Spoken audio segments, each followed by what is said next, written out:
तो हेलो दोस्तों, कैसे हैं आप लोग। आप सभी का स्वागत है। पिछले एपिसोड में देखा था ये हरे बालों वाला लड़का, इसको हमारे मेन कट्टा में बहुत ही ज्यादा इंटरेस्ट था, क्योंकि हमारे मेन कट्टा को पील वगैरह का नॉलेज बहुत ही ज्यादा है। हमारा मेन कट्टा उसको नॉलेज देके जा रहा था, तो लड़का हमको बताता है कि इसकी जो मास्टर है ना, वो डिवाइन स्टेज की एक औरत है और हमारी सेट की एक एल्डर यहाँ पर है। लेकिन पता नहीं यार, साले ने कुछ तो छेड़ दिया या परेशान कर दिया या कुछ ऐसा बोल दिया जिससे मैडम जी नाराज हो गई और नाराज होकर सेकुलेशन में चली गई। और तब से लेकर अभी तक सेकुलेशन में ही है, बाहर नहीं आई है। कोई और होता तो मारता डांटता, लेकिन वो सामने आने से घबराती है। सोचो लौंडे में कोई ना कोई तो बात होगी। सुनो ना यार, तुम अपने मास्टर से माफी क्यों नहीं मांग लेते। हमारा मैं कट्टा भी कहता, भला मैं क्यों माफी मांगू, मैंने तो कुछ गलत भी नहीं किया था। लौंडा भी लाइक डोंट नो इसने क्या किया था, लेकिन गलती तो इसकी होगी। हमारा मैं कट्टा भी कहता ओके ठीक है, ये जो पहाड़ है ना, इसी पहाड़ पे सिकुलेशन में बैठी हुई है। और दूसरी बात, वो जो औरत है ना, मेरी मेरी मेरी छिनाल, ये भी कहता चुप कर यार, अपनी मास्टर के बारे में सर यहाँ ऐसा कौन बोलता है। ठीक है भाई, चल चल, तेरे साथ में रहूंगा ना, किसी दिन मैं भी मार खाऊंगा। हाँ, तो वो वहां से चल जाता है। दूसरी ओर ये हमारे में कट्टर ने इसको इन्फॉर्मेशन बता दिया था ना कि पिल में ये चाहिए, तो ऐसा वैसा बनाने आया था। तो लोग मना करते हैं कि भाई मत बनाओ, गड़बड़ हो जाएगा। वो भी कहता मुझे पूरा विश्वास है, उन्होंने जो बोला है मैं वही करूंगा और कुछ गड़बड़ नहीं होगा, देखना सब कुछ सही होगा। फिर बोला जाता है कि ना भाई देख ले, फेल हो गया तो सारा मटेरियल वेस्ट हो जाएगा। वो भी कहता मुझे पूरा विश्वास है फेल नहीं होने वाला है, 100% सही बनेगा। दूसरी ओर हमारा मैं कटर वो अपने घर पे आता है और कहता है चलो यार थोड़ा गेम खेल लेता हूँ। और जैसे गेम खेलने के लिए वो टोकन लेता है ना, तो उसके अंदर एक और मैडम जी ने लॉगिन किया था। हमारा मैं कट्टा भी लगा वाओ यार, वो मैडम जी आ गई। यार मैंने आप लोग को बताया होगा कि मैं ये दुनिया का आदमी नहीं था, मैं पृथ्वी का आदमी था जो ये दुनिया में आ गया। तो जब मैं पृथ्वी पे था ना, तभी ये टोकन मुझे मिला था और ये टोकन के साथ में गेम खेला करता था। और ये दुनिया में आने के बाद भी मेरा गेम कंटिन्यू है। तो एक औरत यहाँ पे थी जिसके साथ मिल के गेम खेलता था, मेरा कोई दोस्त नहीं था, मैं अकेला था। लेकिन ये औरत के साथ खेल खेल के मुझे बड़ा मजा आया। फिर दिन भर टाइम गुजर गया और वो मैडम अचानक से गायब हो गई। यार मुझे समझ ही नहीं आया, हमें कांटेक्ट कैसे करूं, कुछ पता ही नहीं चला। मैडम जी भी नहीं मिली, कई महीने गुजर गए। आज फाइनली मैडम जी गेम में ऑनलाइन दिख रही है, जरा कांटेक्ट करने की कोशिश करता हूँ। हेलो मैडम जी, आप हो क्या। और कहानी में आगे बढ़ने से पहले एक बात आपको अभी क्लियर कर दूं ताकि आगे कन्फ्यूजन ना हो। हमारा मेकअप प्लेयर है, वो तो गेम को गेम की तरह खेलता है, और वो जो औरत है वही जिसको देखकर ये एक्साइटेड हो गया, ये औरत गेम की प्लेयर नहीं है, वो लिटरली गेम की एक करेक्टर है। लेकिन हमारे मेन कैरेक्टर को ऐसा लगता है कि वो मेरी तरह कोई होगी जो दूर कहीं बैठकर गेम खेल रही होगी, लेकिन नहीं, वो गेम के अंदर की रियल करेक्टर है। और रियल में एक महारानी है। तो उसी महारानी की ओर आते हैं जो बड़ी टेंशन में थी कि अरे यार मैं महारानी हूँ, और महारानी लोग कभी किसी पर भरोसा नहीं कर सकते, उसके अपने सबसे वफादार लोग भी गद्दार निकल जाते हैं।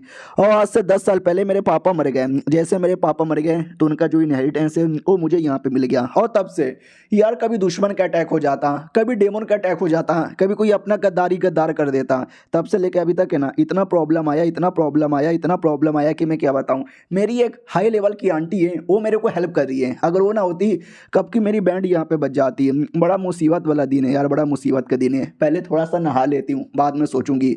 तो आराम से नहाने लगती है। उतने में हमारे मेन कैरेक्टर ने मैसेज जो भेजा था ना, वो इसके पास आता है। ये भी देखती हुआ ये टोकन, आई डोंट नो ये टोकन कौन सा है, लेकिन मुझसे कई साल पहले ना इम्पेरियर तहखाने में पड़ा हुआ मिला था। मैंने उठा लिया और जैसे उठाया ना, तो मुझे किसी बंदे का मैसेज आया, युवान नाम था उस बंदे का। बड़ा कमाल का बंदा था, इंटरेस्टिंग बातें करता, हमारे बीच में दोस्ती हो गई थी। मैं कभी बोर नहीं होती, जब जब बोर होती उसके साथ बातचीत कर लेती, मजा आ जाता। लेट मी सी क्या मैसेज आया है, तुम किधर हो। अरे मैं तो इधर हूँ, और तुम्हारा कैसा है। बड़े दिनों बाद मिल रहे हैं। हमारा मैं किट्टा भी कहता है बड़े दिनों बाद मिल रहे हैं। अभी के लिए मैं चला मॉन्स्टर्स का शिकार करने, लेवल पूरा करने। तो मैडम जी को इतना तो समझ नहीं आता, मॉन्स्टर का शिकार समझ आया, लेवल अप करने ये तो समझ नहीं आया। इसको बस ऐसा लगता कोई हंटर होगा जो शिकार यहाँ पर होगा। हाँ, इसको ऐसा लगता है कि वो भी कोई रियल दुनिया का बंदा है, और ये जो कोई गेम का डिवाइस नहीं बल्कि कांटेक्ट करने का डिवाइस है, वो दुनिया के दूसरे कोने में बैठकर मेरे साथ कांटेक्ट कर रहा होगा। तो हमारा मेन कैरेक्टर भी कहता है सुनो डेंजरस हो सकता है, हाँ लेकिन टेंशन की कोई बात ही नहीं है। हम प्लेयर्स को डरना क्या है, एक बार मर गए तो वापस रिवाइव हो जाएंगे। ही और डाउट में आती है कि पता नहीं कह क्या रहा है, लेकिन शायद हंटर है ना, हंटिंग वंटिंग करने जा रहा होगा। ठीक है, मेरे को आने का मन था लेकिन मैं नहीं आ सकती क्योंकि मैं बिजी हूँ। हमारा मेन कैरेक्टर भी कहता बिजी, अब गेम में तो गेम खेलने आते हैं, अब इसमें क्या बिजी हो गई। वो भी कहती है भाई तबे तुम कहाँ हो। हमारा मेन कैरेक्टर भी कहता जो फॉरबिडन एरिया है ना, गुआंग फॉरबिडन एरिया, मैं वहीं पर हूँ। अब देखो हमारे मेन कैरेक्टर के लिए वो गेम का एक फॉरबिडन एरिया है, कोई फर्क नहीं पड़ता, लेकिन इनकी दुनिया में एक रियल में डेंजरस फॉरबिडन एरिया है जहाँ पे कोई नहीं जाता, सब लोग यहाँ पे डरते हैं। मैंने उसके बारे में कहानी सुनी थी, जो ग्रेट टेम्परर लेवल के बंदे ना वो भी नहीं जाते हैं, और जो जाता है वो कभी जिंदा बच के कभी भी नहीं आ पाता यार। लेकिन ये लौंडा वहाँ पे जाने के बारे में बातें कर रहा है। नहीं नहीं, मजाक कर रहा होगा भाई, तू मजाक कर रहा है ना। हमारा मेन कट्टा भी कहता मजाक, अरे मजाक क्यों करूँ यार, मैं तो तुमको भी बुलाने आया, लेकिन तुम कह रही हो कि बिजी हो नहीं आ सकती, तो रहने दो यार, मत आओ, मैं अकेले ही कर लूँगा। क्योंकि मैंने इससे पहले भी काफ़ी क्लियर किया है फॉरबिडन एरिया। वो भी कहती व्हाट, इससे पहले तुमने क्लियर किया है? भाई ये कहना क्या चाहते हैं, यानी इससे पहले ये दूसरे फॉरबिडन एरिया में गया था, वहाँ पे बहुत सारे डेमन वगैरह को इसने मारा है। भाई फिर तो ये बंदा गजब होगा, ऐसे बंदे को मैंने कभी देखा भी नहीं और कभी सुना भी नहीं। यार तुम्हारा पावर कितना है जो तुमने मार यहाँ पे दिया? एम्पायर लेवल के हो? हमारा मेन कैरेक्टर भी कहता है एम्पायर, ये कौन सा लेवल है? अरे मैं 82 लेवल का हूँ। उसकी दुनिया में लेवल होता है QR refining, foundation building, empire level, और हमारा मेन कैरेक्टर तो प्लेयर है, वो तो लेवल 1, लेवल 2, लेवल 3 ऐसा होता है। हाँ तो ये 82 लेवल पे था। मैडम जी को समझ नहीं आता कि 82 ये कैसा लेवल है। ये लड़का इसी अजीब अजीब सी बातें करता है, मुझे समझ नहीं आता। 82 लेवल शायद होगा एम्पायर लेवल के बराबर।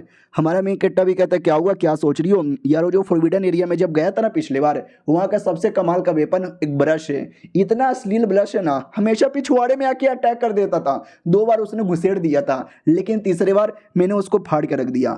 मैडम जी सुन के ये भी चौंक जाती है, क्योंकि उस ब्रश के बारे में मैंने किताब में पढ़ा था, वो वाकई में एक डेंजरस ब्रश है जो कि डेंजरस एरिया में पाया जाता है। बाय द वे ब्रश का लेवल कितना है? हमारा मेन कैरेक्टर भी कहता ब्रश का लेवल कितना होगा यार? हाँ 17-18। मैडम जी भी लग है ये 82 और वो 17-18, यार वाकई में गजब ही है। हमारा मेन कैरेक्टर भी कहता है क्या हुआ, आओगी क्या मेरे साथ?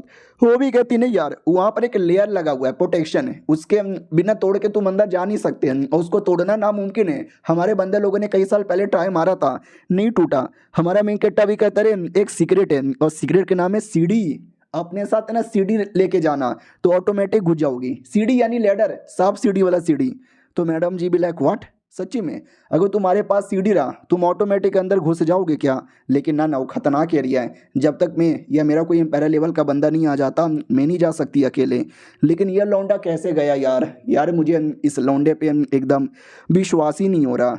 अब आते भाई कुछ समय बाद, मैडम यही सारी बातें सोचे जा रही थी कि मैं क्या करूं क्या ना करूं, मेरा देश मुसीबत में। और क्या बोलते हैं, एक पड़ोसी देश है उसने अटैक कर दिया और चैलेंज कर दिया कि हमारे जो सबसे स्ट्रॉन्गेस्ट बंदे, उनका बैटल तुम्हारे सबसे स्ट्रॉन्गेस्ट बंदे के साथ हो जाए। अगर तुम जीत गए तो ठीक है हम चल जाएंगे, लेकिन अगर तुम हार गए तुमको ना हमारे प्रिंस के साथ शादी करनी पड़ेगी। और मेरी जो सबसे स्ट्रॉन्गेस्ट मेंबर है वही मेरी आंटी यार, उनको बहुत पहले चोट लगा था, वो लड़ने के लायक नहीं बची है, वो लड़ने जाएगी तो हारेगी, और हार गई तो मेरा देश भी गया, और मुझे ना चाहते हुए भी किसी और के साथ शादी करनी पड़ेगी। ओ फक यार। और ये चैप्टर यहीं पे खत्म हो जाता है। ओ शिट यार, बहुत बुरा हुआ मैडम जी के साथ।